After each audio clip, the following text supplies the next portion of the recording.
Des larmes et du sang, c'est ce que propose King's Game, une adaptation manga du roman en ligne Osama Game écrit par Nobuaki Kanazawa.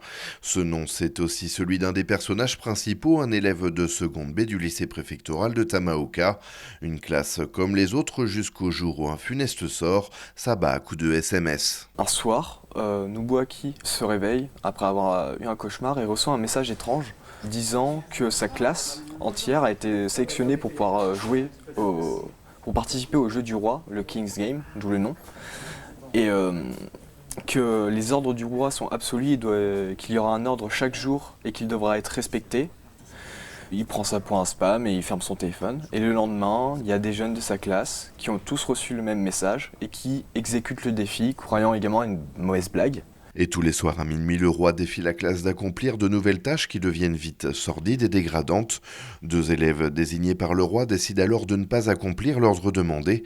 La sanction tombe à minuit et le roi les condamne à mort. Ils croient encore à une mauvaise blague jusqu'au lendemain où en cours, le professeur leur annonce le décès de 2 personnes, exactement comme il est dit dans le message.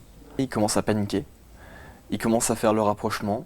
Et s'ensuit une course de survie le plus longtemps possible. Chaque jour de nouveaux défis, chaque jour des défis plus difficiles, avec sans doute des morts. Et Nobuaki et la classe vont tout faire pour essayer d'arrêter la mascarade et de sortir du jeu du roi. Jonglant habilement entre sentiments, choix des participants à la limite de l'acceptable et hémoglobine à foison, le scénariste réalise ici un véritable thriller psychologique dans la lignée d'un Battle Royale ou d'un Death Bell.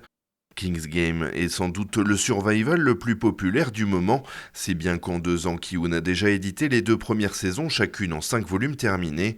Une 3e série, Retour aux origines, est actuellement en parution. Le 2e volume est d'ailleurs disponible à partir du jeudi 9 avril 2015. Ce qui gagne retrace l'histoire du premier jeu du roi qui s'est déroulé à Yonaki, une partie d'échecs mortels pour une préquelle terrifiante. Ce qui m'a beaucoup plu dans ce manga, c'est le fait déjà...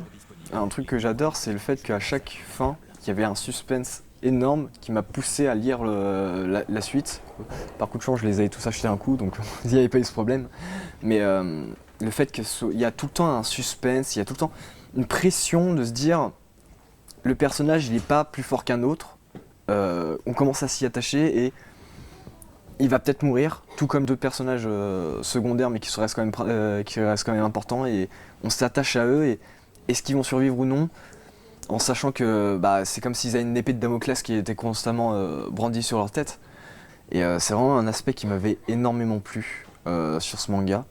Il y avait également, par rapport au graphisme du manga, le fait que les détails pas très importants, quand il n'y a pas de gros plans, etc., c'est pas forcément très détaillé, mais qu'à partir du moment où il y a un gros plan, où il y a un événement vraiment spécial qui apparaît, il y a des détails qui ressortent partout sur les visages, les cernes, les veines qui ressortent quand les personnages sont énervés. C'est un manga qui est vraiment détaillé au niveau des personnages et c'est quelque chose qui m'a énormément plu également.